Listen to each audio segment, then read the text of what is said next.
ஆயிரக்கணக்கான அப்பாவி முஸ்லிம்கள் இன்றைக்கு சிறைகளிலே வாடிக்கொண்டிருக்கின்றார்கள் என்று சொன்னால் எல்லாம் இந்த மீடியாவில் வந்து பொய்யான செய்தி ஒரு முக்கியமான காரணமாக இருக்கின்றது. பிறகு நாட்கள் செல்லுகின்றது, விசாரணை நடக்கின்றது. விசாரணைக்கு பின்னால் இவர்கள் குற்றமற்றவர்கள் என்று 10 ஆண்டுகள் கழித்து, 15 ஆண்டுகள் கழித்து, 20 ஆண்டுகள் கழித்து வெளிவருகின்றார்கள். குடும்பத்துடைய நிலைமை என்ன, அவனுடைய பொருளாதார நிலைமை என்ன, அவன் வாழ்க்கையை பயிற்சி இளமையை இழந்துட்டானே.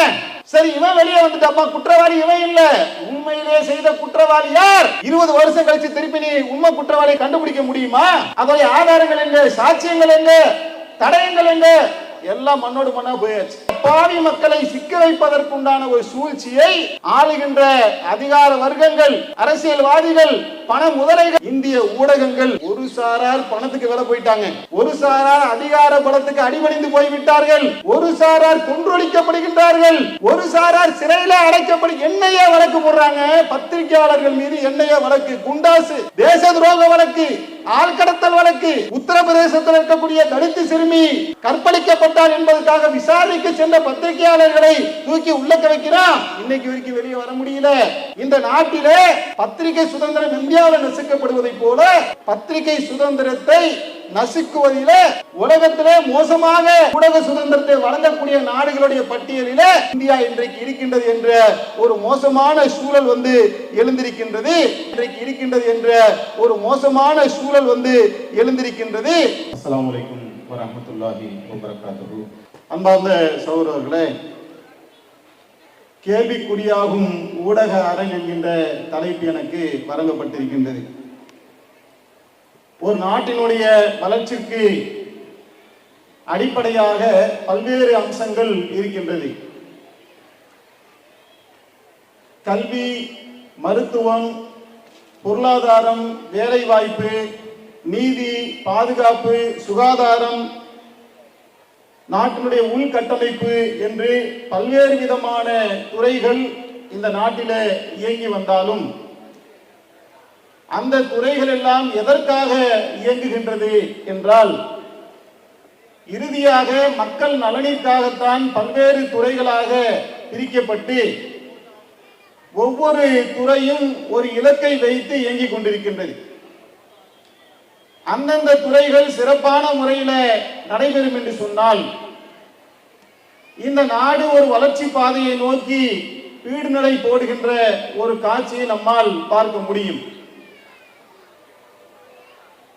ஆனால் அந்த பாதையை நோக்கித்தான் இந்த துறைகள் பயணம் செய்கின்றதா என்று கேள்வி கேட்கின்ற கடமையும் பொறுப்பும் யாருக்கு இருக்கின்றது என்று சொன்னால் மக்களுக்குத்தான் இருக்கின்றது. இந்த நாடு என்பது ஒரு ஜனநாயக நாடாக இருக்கின்ற காரணத்தினால், மக்கள் தான் இந்த நாட்டினுடைய மன்னர்களாக இருக்கின்ற காரணத்தினால் மேற்கண்ட எந்த துறைகளாக இருந்தாலும் சரி அனைத்து துறைகள் குறித்தும் கேள்வி கேட்கக்கூடிய இடத்திலே மக்கள் தான் மன்னர்களாக வீற்றிருக்கின்றார்கள்.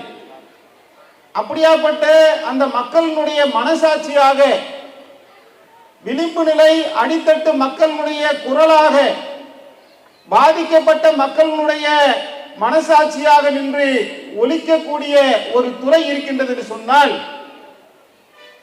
அது ஊடகத்துறை தான்.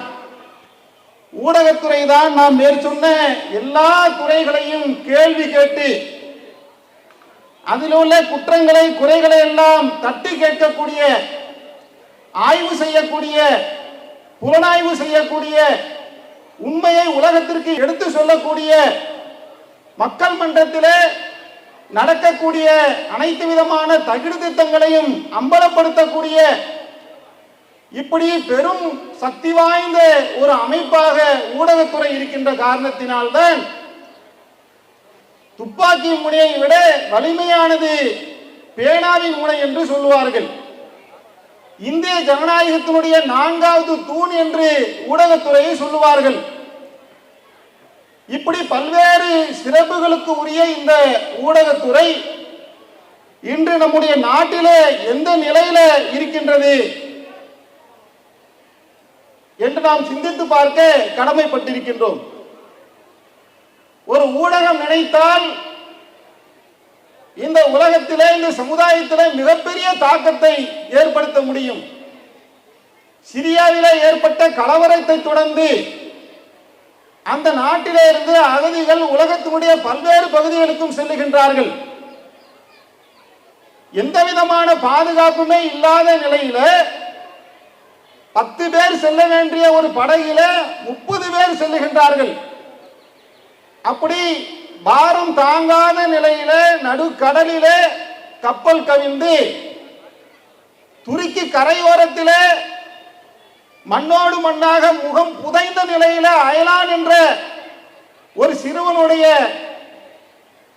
அந்த போட்டோ இருக்குதுல, அதை ஒரு ஊடகவியலாளர் தான் எடுத்து உலக மன்றத்திலே வைக்கின்றார். கல் மனசும் கரைந்துவிடும் என்று சொல்வார்களே, சிரியா அகதிகளுக்காக அதுநாள் வரை மனம் திரும்பாத தன்னுடைய வாசலை இறுக்கி அடைத்து வைத்திருந்த நாடுகள் எல்லாம், அந்த நாட்டினுடைய அதிபர்கள் எல்லாம் அயலானுடைய அந்த ஒற்றை போட்டோவை பார்த்துட்டு தன்னுடைய நாட்டினுடைய வாசல்களை எல்லாம் சிறிய அகதிகளுக்காக திறந்து வைத்தார்கள். ஜெர்மனியாக இருக்கட்டும், ஆஸ்திரியாவாக இருக்கட்டும், பிரான்சாக இருக்கட்டும், இங்கிலாந்தாக இருக்கட்டும், சிறிய அகதிகளுக்காக எங்க நாட்டினுடைய வாசல்களை நாங்கள் திறக்கின்றோம் என்று ஆயிரக்கணக்கான அகதிகளுக்கு அடைக்கலம் தருவதற்கு ஆதாரமாக இருந்தது ஒரு ஊடகவியலாளர் எடுத்த ஒரே ஒரு போட்டோ. அதே மாதிரி நம்முடைய இந்தியாவிலே மணிப்பூரிலே மிகப்பெரிய கலவரம் பற்றி எரிகின்றது. பழங்குடி இனத்திலே சேர்ந்த 2 குழுவுக்கிடையிலே கலவரம் உண்டு. அந்த கலவரத்தினால் மே 4ஆம் நாள் 2 பழங்குடி இன பெண்கள் 19 வயது நிரம்பிய ஒரு இளம் மங்கை, அவளோடு அவருடைய குடும்பத்தை சார்ந்த 30-40 வயது மதிக்கத்தக்க உள்ள ஒரு பெண், இந்த 2 பெண்களுமே மே மாதம் 4ஆம் தேதி 800 பேர் கொண்ட மாஃபியா கும்பல்களால் நிர்வாணப்படுத்தப்படுகின்றார்கள். நிர்வாணப்படுத்த அவருடைய அங்கங்கள் எல்லாம் கேலிக்கூத்தாக உள்ளாக்கப்படுகின்றது. இவை அனைத்தையுமே வீடியோ எடுக்கின்றார்கள். இறுதியில் அந்த பெண்ணை கூட்டு பலாத்காரம் செய்கின்றார்கள். அதை தடுக்க வந்த அவனுடைய சகோதரனை வெட்டி கொலை செய்கின்றார்கள். உலக வரலாற்றிலே இது போன்ற ஒரு காட்சியை இந்த உலகம் சந்தித்திருக்குமா என்கின்ற அளவுக்கான கொடூரம் நடந்து இந்த செய்தி உலகத்துக்கு ஜூன் 21ஆம் தேதி வரைக்கும் வரல. அப்படி ஒரு சம்பவமே நடந்ததாக மத்திய பாசிச பாஜக அரசும் சொல்லவில்லை, மாநிலத்தை ஆண்டு கொண்டிருக்கக்கூடிய பாஜக அரசும் சொல்லவில்லை, அந்த நாட்டில் இருக்கக்கூடிய காவல்துறையும் சொல்லவில்லை, நீதித்துறையும் சொல்லவில்லை, அந்த மாநிலத்தில் இருந்த கலெக்டர்களும் சொல்லவில்லை, ஆட்சி அதிகாரத்தில் இருந்த யாருமே வெளிக்கொண்டு வராத நிலையிலே அந்த வீடியோ சமூக வலைதளங்களிலே பரவி உலக நாடுகளுக்கெல்லாம் சென்று காரி துப்பிய பின்னால் பிறகு நீலிக்கண்ணி வடித்தார்களாக ஆட்சியாளர்கள் களமிறங்கிய காட்சியை நாம பார்க்கின்றோம். எதிர்கட்சிகள் எல்லாம் ஒரு அணியிலே திரண்டு மணிப்பூருக்காக குரல் கொடுத்த நிகழ்வை நாம் பார்த்தோம். ஒருவேளை இந்த காணொளி சமூக ஊடகத்திலே வராமல் போயிருந்தால் நிர்வாணப்படுத்தப்பட்ட அந்த 2 பெண்களுக்கான நீதி எப்படி கிடைத்திருக்கும்? அயலான் என்ற அந்த சிறுவனுடைய போட்டோ வெளி உலகத்துக்கு ஒரு ஊடகவியலாளர் கொண்டு வரப்படவில்லை என்று சொன்னால் ஆயிரக்கணக்கான அகதிகளுக்கு எப்படி வாசல் திறந்திருக்கும்? அப்ப ஒரு ஊடகம் என்பது லேசுமாசாக கடந்து போகக்கூடிய ஒன்றாக இருக்கவில்லை, சமுதாயத்திலே மிகப்பெரிய தாக்கத்தை ஏற்படுத்தக்கூடிய ஒன்றாக இருக்கின்றது. இப்படியாப்பட்ட பல்வேறு சிறப்புகளுக்கும் மாண்புகளுக்கும் உரிய இந்த ஊடகம் இன்றைக்கு எவ்வாறு ஊனப்பட்டிருக்கின்றது என்பதை நாம் சிந்தித்து பார்க்க கடமைப்பட்டிருக்கின்றோம். பல்வேறு விதமான துறைகள் இருந்தாலும் அவற்றிலெல்லாம் பொருளாதாரம் ஈட்டுகின்ற என்று ஒரு இலக்காக இருந்தால் யாருமே அதை பெருசா கண்டுக்க மாட்டாங்க. ஆனால் ஊடகம் என்கின்ற ஒன்று வெறுமனே பொருளாதாரத்தை மட்டுமே நோக்கமாக கொண்டு செயல்பட்டு விட முடியாது. அதிலே சேவை மனப்பான்மை இருக்க வேண்டும். உண்மையை உலகுக்கு சொல்ல வேண்டும் என்ற உயர்ந்த லட்சியம் அதிலே இருக்க வேண்டும். சத்தியத்தையும் அசத்தியத்தையும் பிரித்து காட்டக்கூடிய துணிவு ஒரு பத்திரிகைக்காரனுக்கு இருக்க வேண்டும்.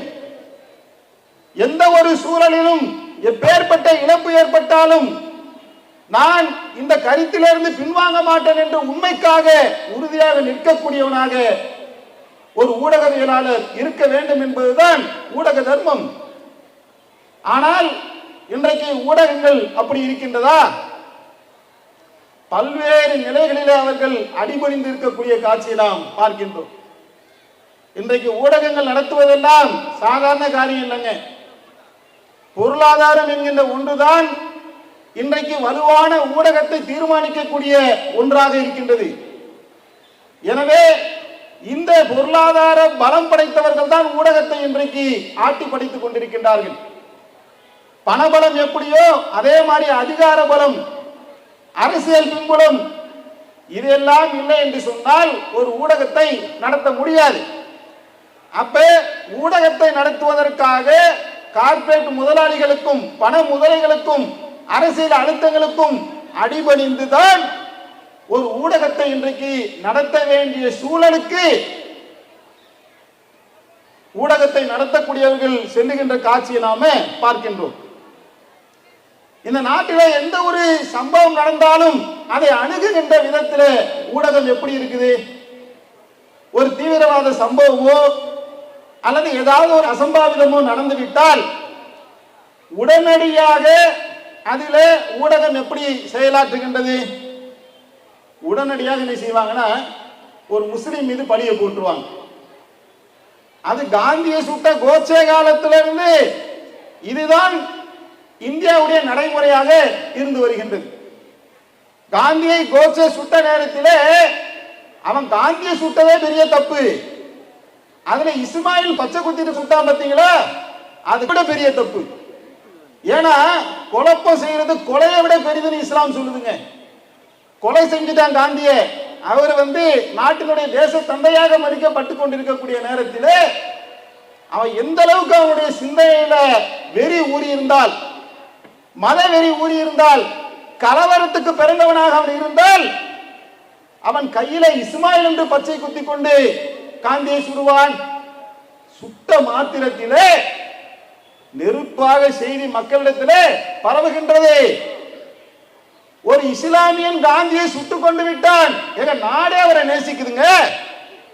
அவர் தொடர்பான 1000 விமர்சனங்கள் மக்களுக்கு இருக்கலாம். ஆனால் ஒட்டுமொத்த இந்தியாவும் அவரை நேசித்துக் கொண்டிருக்கக்கூடிய நேரத்திலே, தேச தந்தை என்று போற்றப்பட்டுக் கொண்டிருக்கக்கூடிய நேரத்திலே சுட்டு கொன்றவன் மீது எவ்வளவு பெரிய கோபம் வரும் மக்களுக்கு. அப்போ உடனடியாக ஊடகம் என்ன செய்து களத்தில் இறங்கி சுட்டது முஸ்லிம் அல்ல என்று சொல்லாவிட்டால் அந்த நாளையில லட்சக்கணக்கான முஸ்லிம்கள் கருவறுக்கப்பட்டிருப்பார்கள். அந்த நேரத்தில் அந்த காலத்தில் இருந்த ஊடகங்கள், அந்த காலத்தில் இருந்த தலைவர்கள் இந்த மதவெறுப்பு அரசியலுக்கு அப்பாற்பட்டு ஒரு நியாயத்தின் அடிப்படையில் நின்ற காரணத்தினால் லட்சக்கணக்கான உயிர்கள் அன்றைக்கு பாதுகாக்கப்பட்ட ஒரு சூழலை பார்க்கின்றோம். ஆனால் இந்த கோட்சே இனத்தை சேர்ந்தவர்கள் இவர்கள் என்ன மாதிரியான மனநிலையில அன்றைக்கு இருந்தார்களோ அதே மனநிலையில இன்றைக்கும் செயல்பட்டு இருக்கக்கூடிய காட்சியை நாம பார்க்கின்றோம். இவர்கள் ஊடகத்தை கொஞ்சம் கொஞ்சமாக ஆளுமை செய்து கொண்டு ஆக்டோபஸ் போல அதை விழுங்கிக் கொண்டு ஊடகத்தில் இந்த வலதுசாரி சிந்தனை உடையவர்கள், பாசிச சிந்தனை உடையவர்கள் இன்றைக்கு அதை தங்களுடைய கைகளிலே வைத்திருக்கின்றார்கள். உலக அளவில் யூதர்கள் மீடியாவை முடக்கி வச்சிருக்கான். இந்தியா போன்ற நாடுகளிலே வலதுசாரி அமைப்புகள் தான் ஊடகத்தை தங்களுடைய கைகளுக்குள்ளே வைத்திருக்கின்றார்கள். இதன் காரணமாக என்ன நடக்குது? ஒரு சம்பவம் இந்த நாட்டில் நடந்துவிட்டால் உடனே முஸ்லிம் மேல போடு, தலித்துகள் மீது போடு, ஏழை பாலைகள் மீது போடு. யார் மேல போட்டா இந்த பலியை போட்டா நமக்கு ஆதாயம் கிடைக்குமோ, யார் மேல இந்த பலியை போட்டா வெறுப்பு அரசியல் செய்ய முடியுமோ அவர்கள் மீது இந்த பலியை போட்டுவிடு என்று உடனடியா ஒரு பலியை போட்டுறாங்க. போட்டா என்ன நடக்கும்? போட்ட உடனே விசாரணையுடைய கோணம் பாதிக்கப்படும். எவன் உண்மை குற்றவாளியோ அவன் தப்பிச்சுக்குவான். மீடியாக்கள் தரக்கூடிய அழுத்தத்தின் காரணத்தினால் காவல்துறை என்ன பண்ணும்? அவன் ஆர்ப்பாட்டமும் பண்ணுவான், சும்மா இருக்க மாட்டான். பழிய போட்டுட்டு பழிய போடுறதுக்கு ஒரு டீமு, இதற்காக ஆர்ப்பாட்டம் நடத்தி குற்றவாளியை உடனே கைது செய்ய 1000 பேர் திரண்டுருவான். அப்ப காவல்துறைக்கு நிர்பந்தம். அவன் என்ன செய்வான்? உடனே 10 முஸ்லிமை பிடிச்சு போடு, 10 தலித்துகளை பிடிச்சு போடு, கூலி தொழிலாளிகளை பிடித்து போடு, ஏழை அடித்து எவனை போட்டா கேட்கறதுக்கு நாதி இல்லையோ அவனை பிடிச்சு போடுப்பா. போட்டாச்சா? இப்ப உண்மை குற்றவாளி என்ன ஆனான்? இவர்கள் அப்பாவி மக்கள். உண்மை குற்றவாளி என்று இருப்பார்கள், அவங்க தப்பிச்சிருவாங்க. இந்த ஒரு வேலைக்கு உண்மை குற்றவாளிகளை தப்பிப்பதற்கு ஆதாரமாக இருந்தது எது என்று சொன்னால் மீடியாக்கள் கொடுத்த பொய்யான செய்தி. ஹைதராபாத்ல மக்கா மஸ்ஜித் என்ற இடத்துல ஒரு குண்டு வெடிக்குதுங்க. கோயில்ல குண்டு வெடிச்சாலும் பாய் தான் காரணம், மசூதில குண்டு வெடிச்சாலும் பாய் தான் காரணம். குண்டு வெடித்த உடனே அன்றைக்கு இருந்த பத்திரிகைகள் எல்லாம் பரபரப்பு செய்தியாக வெளியிட்டார்கள். இஸ்லாமிய தீவிரவாதம் ISIS என்றெல்லாம் வெளியிட்டார்கள். மாலேகான் குண்டு வெடிப்பு, சம்ஜோதா எக்ஸ்பிரஸ் ரயில்ல குண்டு வெடிப்பு, கோத்ரா ரயில் பற்றி எரிகின்றது. எல்லாவற்றுக்கும் எல்லா FIR யார் மேல? எப்படி காந்தியை சுட்ட போது இஸ்மாயில் என்று பச்சை குத்தி கொண்டிருந்த இந்த கோச்சே முஸ்லிம்கள் மீது பழியை போட பார்த்தானோ அந்த வகைராக்கள் அதே சிந்தனையோடு இந்த காரியங்களை செய்கின்றார்கள். முஸ்லிம்கள் மீது பழி போட்ட காரணத்தினால் சொல்ல முடியாத வார்த்தைகளால் வர்ணிக்க முடியாதுங்க. ஆயிரக்கணக்கான அப்பாவி முஸ்லிம்கள் இன்றைக்கு சிறைகளிலே வாடிக்கொண்டிருக்கின்றார்கள் என்று சொன்னால் எல்லாம் இந்த மீடியாவில் வந்து பொய்யான செய்தி ஒரு முக்கியமான காரணமாக இருக்கின்றது. பிறகு நாட்கள் செல்லுகின்றது, விசாரணை நடக்கின்றது. விசாரணைக்கு பின்னால் இவர்கள் குற்றமற்றவர்கள் என்று 10 ஆண்டுகள் கழித்து, 15 ஆண்டுகள் கழித்து, 20 ஆண்டுகள் கழித்து வெளிவருகின்றார்கள்.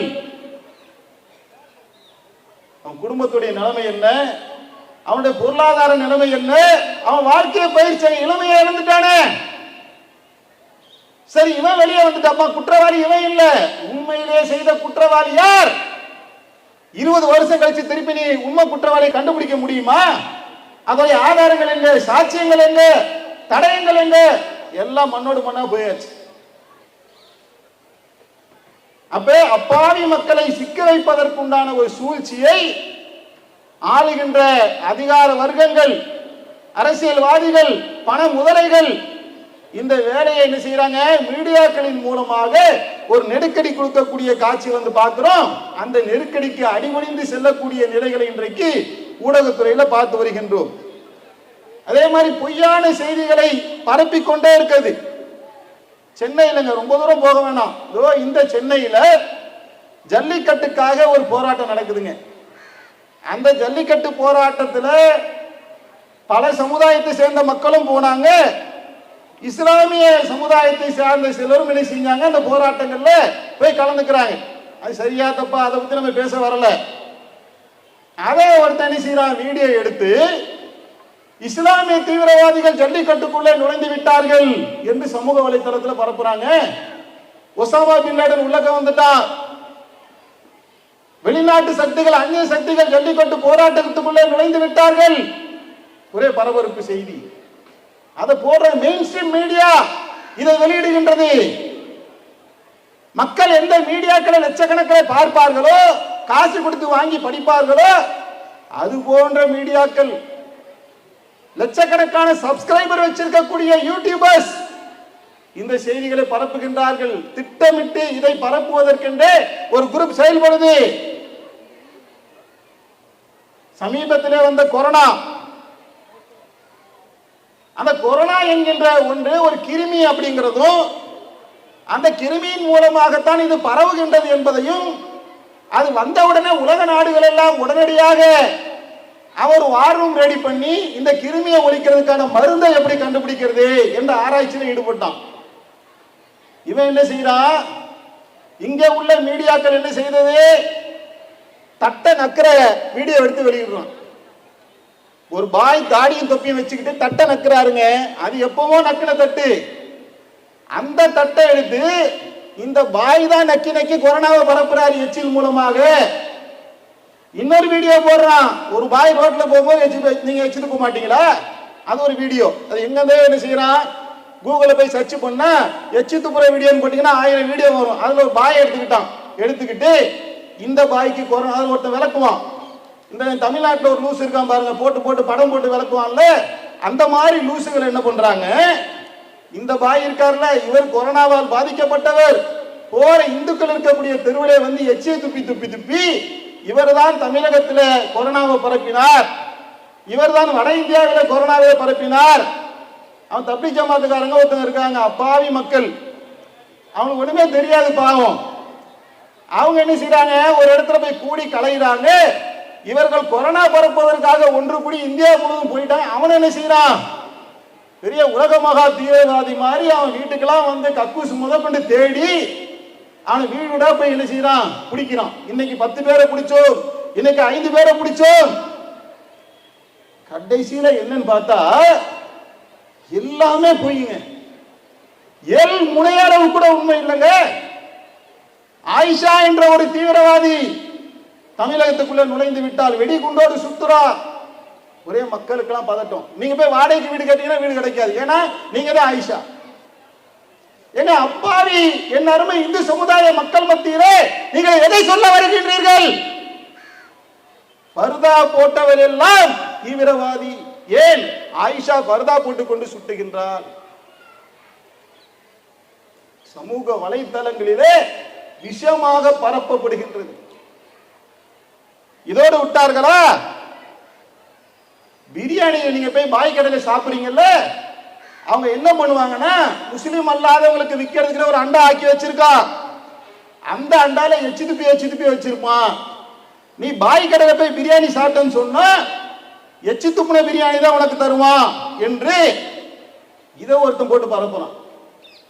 இது மாதிரி பொய் செய்தியை பரப்புவதற்காகவே அவங்க என்ன செய்யறாங்கன்னா தனியா ஒரு குரூப்பை உருவாக்கி இந்த வேலையை செய்து கொண்டே இருக்கின்றார்கள். இந்து பெண்களை காதலிக்கின்றார்கள், லவ் ஜிஹாத் செய்கின்றார்கள். இஸ்லாம் சொல்லுது, நீங்க இணை வைக்கக்கூடிய பெண்களை திருமணம் செய்யாதீர்கள் என்று இஸ்லாம் தடை செய்து, இவன் என்ன செய்யறான், இஸ்லாம் என்ற அந்த பேரையே சேர்த்துட்டு லவ் ஜிஹாத். ஏங்க காதலுக்கு என்னங்க இருக்கு? காதல் என்ற ஒன்று ஒரு மனுஷனுக்கு வருதுன்னு வைங்களேன், தீவிரவாதத்துக்கு எப்படி ஜாதி மதம் இல்லையோ, ஒரு மனிதனுக்கு அந்தந்த வயசுல குறிப்பிட்ட ஒரு காலங்கள் பருவ நேரங்கள் வரும்போது பக்கத்துல என்ன இருக்குதோ தாக்குறதெல்லாம் அழகா தெரியும். பருவத்துல பன்னி குட்டி கூட அழகா இருக்கும்பாங்க. அந்த மாதிரி ஒரு ஆணுக்கோ ஒரு பெண்ணுக்கோ அந்த பருவத்துல அவன் காலேஜோ ஸ்கூல்ல படிக்கிறேன்னு சொன்னா பக்கத்துல எது இருந்தாலும் அழகா தெரியும். அதுல எங்க இந்து வந்துச்சு, எங்க முஸ்லீம் வந்துச்சு, எங்க கிறிஸ்டின் வந்துச்சு, எல்லாம் கலந்துதானப்பா நாட்டில் நடக்குது. லவ் ஜிஹாது பண்ணுகின்றார்கள், மதமாற்றம் பண்ணுகின்றார்கள். இந்துக்களே, முஸ்லிம்களால் உங்களுக்கு ஆபத்து. எங்க குக்கிராமத்துல போய் நோட்டீஸ் தராங்க. குக்கிராமங்கள்ல போய் சென்னையில் இருக்கிற நமக்கு தெரியல அப்பாவி மக்கள், ரொம்ப நல்ல மக்களா இருப்பாங்க, பாமர மக்களா இருப்பாங்க, எனது இந்து மக்கள் கிறிஸ்துவ மக்கள் அந்த பகுதிகளுக்கெல்லாம் போயிடறான். உள்ளக்க போய் ஒரு நோட்டீஸ் அடிக்கிறான். இதெல்லாம் ஊடகம் தாங்க. ஊடகம்னா நீங்க வீட்டில் உட்காந்து பார்க்குற டிவி மட்டும் இல்ல, பிரிண்ட் மீடியா பேப்பரை எடுத்து அதை எழுதி அதை கொண்டு போய் ஊரா கொடுக்குறான். என்னடா கொடுக்குறான் என்று பார்த்தால் முஸ்லீம்கள் புள்ள பெத்துக்கிட்டே இருக்கிறாங்க. நீங்க யாரோ 3 புள்ள பெத்தவங்களை பார்த்தா 4 பேர் இருப்பீங்களான்னு தெரியல. இந்த மொத்த கூட்டத்துல 3 புள்ள பெத்தவங்களே நீங்க இல்லைங்கிற அளவுக்கு நிலைமை மாறி போச்சு இஸ்லாமிய சமுதாயத்துல. இஸ்லாமிய பெண்கள் பிள்ளையை பெத்துக்கிட்டே இருக்கிறாங்க, ஆம்பளைங்க கல்யாணத்தை பண்ணிக்கிட்டே இருக்கிறாங்க. இதனால் முஸ்லிம்கள் அதிகமாயிட்டே போறாங்க. இந்த நாட்டிலே நாம் சிறுபான்மையாக ஆகிவிடுவோம், முஸ்லிம்கள் பெரும்பான்மையாக ஆகிவிடுவார்கள், நம்மை நாட்டை விட்டு துரத்து விடுவார்கள். பதட்டத்தை உண்டாக்குவது, பயத்தை உண்டாக்குவது, அந்த வேலையை செய்யறதுக்குன்னு ஒரு கூட்டணி செய்து ஃபேக் நியூஸை பரப்பி கொண்டிருக்கக்கூடிய ஒரு காரியத்தை நாம பார்க்கிறோம். இதை வாட்ஸ்அப்ல தனியாக குரூப்பா உருவாக்குறாங்க. லட்சக்கணக்கான வாட்ஸ்அப் குரூப் இதை பரப்புறது, ஆடியோ போட்டு விடுறது, டெக்ஸ்ட போட்டு விடுறது. அதே மாதிரி பாத்தீங்கன்னு சொன்னா ஃபேக் நியூஸை பரப்புறதோடு மட்டும் இல்லாம அதுல எந்த அளவுக்கு ஃபேக் நியூஸ் தைரியமா சொல்ல வந்துட்டாங்கன்னா, இப்ப இந்த திருப்பரங்குன்றத்துல தர்கா மேட்டர் வந்துச்சுல, திருப்பரங்குன்றம் மலையவே என்ன செய்ய போறாங்க, முஸ்லிம்கள் வந்து ஆக்கிரமிக்க பார்க்கிறாங்க. இது வந்து பரப்பப்படக்கூடிய குற்றச்சாட்டு. இதை உட்கார்ந்து லைவ்ல ஒரு டிபேட் நடக்குது. அந்த டிபேட்ல கலந்து கொண்டிருக்கக்கூடிய ஒரு வலதுசாரி அமைப்பை சார்ந்த மண்டையில சாணி வைத்திருக்கக்கூடிய ஒருவன் வந்து சொல்லுகின்றான், அந்த மலையில் இருக்கக்கூடிய தர்காவிலே ஆடு மாடு பலியிடக் கூடாது என்று கோர்ட்டு சொல்லி இருக்குது அப்படின்றான். இப்படி காட்டுறான், போன் எடுத்து காட்டுறான். வட இந்தியாவா இருந்தா நெறியாளர் மண்டையாட்டிட்டு போயிருப்பான். தமிழகத்துல கொஞ்சம் என்ன செய்து இந்த திராவிட சித்தாந்தம் இருக்கின்ற காரணத்தினால் அவர்கள் அந்த பாசிசத்துக்கு எதிராக களத்துல ஓரளவுக்கு வேலை செஞ்சுட்டு இருக்கிற காரணத்தினால் நெறியாளர் பிடிச்சிட்டான். எங்கப்பா தீர்ப்பு இருக்கு? ஃபேக் நியூஸ் இல்ல 6 பக்கத்துக்கு என்கிட்ட இருக்குது அப்படிங்கிறான். நெறியாளர் என்ன செய்யறாரு, எப்ப நீ முதல்ல 6 பக்கத்தை படிச்சு முடியும், வேற ஆள்கிட்ட போயிட்டு வரேன் ரவுண்ட் அடிச்சுட்டு திருப்பி வந்து கேட்கிறாரு, 6 பக்கத்தை படிச்சுட்டல. திருப்பரங்குன்றத்தில் இருக்கக்கூடிய தர்காவிலே ஆடு மாடு பலியிடக் கூடாது என்று கோர்ட்டு உத்தரவு சொன்னியப்பா, எங்க? இல்ல இல்ல நான் படிச்சேன், அது இப்ப இல்ல. இதே தான் இவங்களுக்கு வேலை. பொய்யான செய்திகளை உறுதியாக தெளிவாக அடிச்சு விட்டுருவான். கிராஸ் கேள்வி கேட்டதுனால இது பொய்யன அம்பலப்பட்டு போச்சு. இல்லனா அந்த டிபேட்டை பார்த்து கொண்டிருக்கக்கூடிய லட்சக்கணக்கான மக்கள் மத்தியில் என்ன செய்தியை சொல்லுவார்கள்? கோர்ட்டு தடை விதிச்சிருக்கல, தர்கால போய் ஆடு மாடு பலியிடக் கூடாது என்ற உத்தரவு இருக்கும் போது நீங்கள் ஏன் சட்டத்தை மீறி ஆடு மாடு பலியிட போனீர்கள்? அதனால தானே பாஜக காரங்க ஆர்ப்பாட்டத்துக்கு போறான், அதனால தானே பிரச்சனை வருது. அப்ப இந்த பிரச்சனைகளுக்கெல்லாம் அடிப்படை காரணம் முஸ்லிம்களாகிய நீங்கள் தான் என்ற கருத்தை லட்சக்கணக்கான மக்கள் மத்தியில கொண்டு போய் சேர்க்கக்கூடிய வேலையை செய்திருப்பார்களா இல்லையா? இதை தான் செய்யறான் வட இந்தியாவில், இங்கேயும் செய்யறான் பல கட்டத்தில்.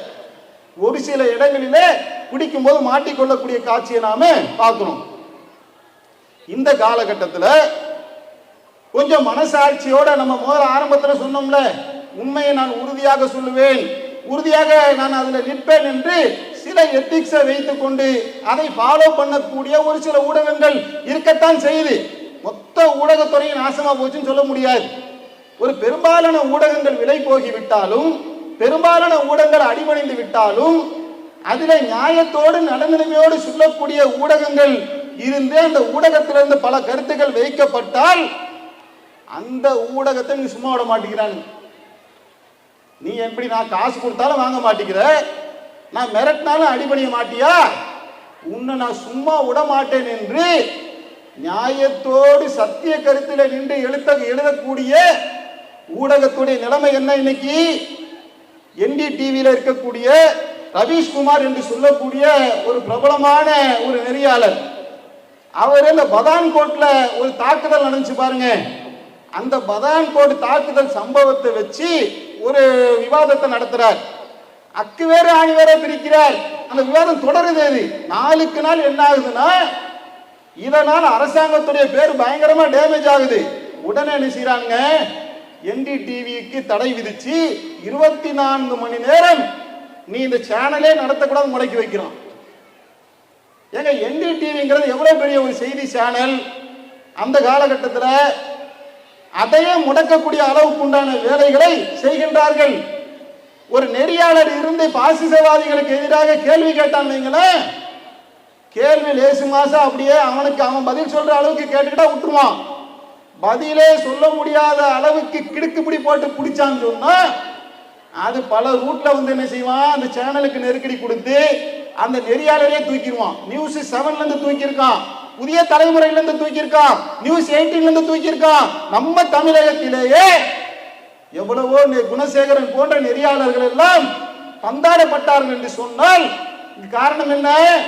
அவங்க கேட்கிற வலதுசாரிகளுக்கு எதிரான கேள்விகளை வலுவா வைத்தால் உன்னை ஆளை தூக்கிடுவேன் என்கின்ற அளவுக்கு நெருக்கடி அவர்களுக்கு கொடுக்கப்படக்கூடிய காட்சி.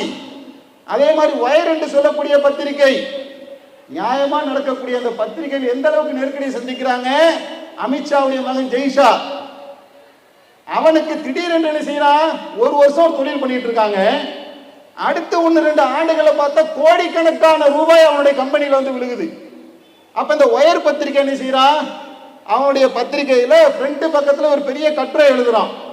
இவருக்கு முன்னாடி போன வருஷம் எவ்வளவு இவருடைய கம்பெனியில எவ்வளவு காசு இருந்துச்சு, அதுக்கு வந்த முதலீடு எப்படி வந்துச்சு, இந்த ஒரு வருட காலகட்டத்தில் எப்படி இப்படி அசுரமான வளர்ச்சி வந்தது, இந்த முதலீடு வந்த ரூட்லாம் சரிதானா, யார் யாரெல்லாம் இவன் கம்பெனியில முதலீடு பண்ணா, இந்த கம்பெனி முதலீடு பண்ணதுக்கும் பிஜேபிக்கு என்ன தொடர்பு என்று பிரிச்சு மேய்றான்.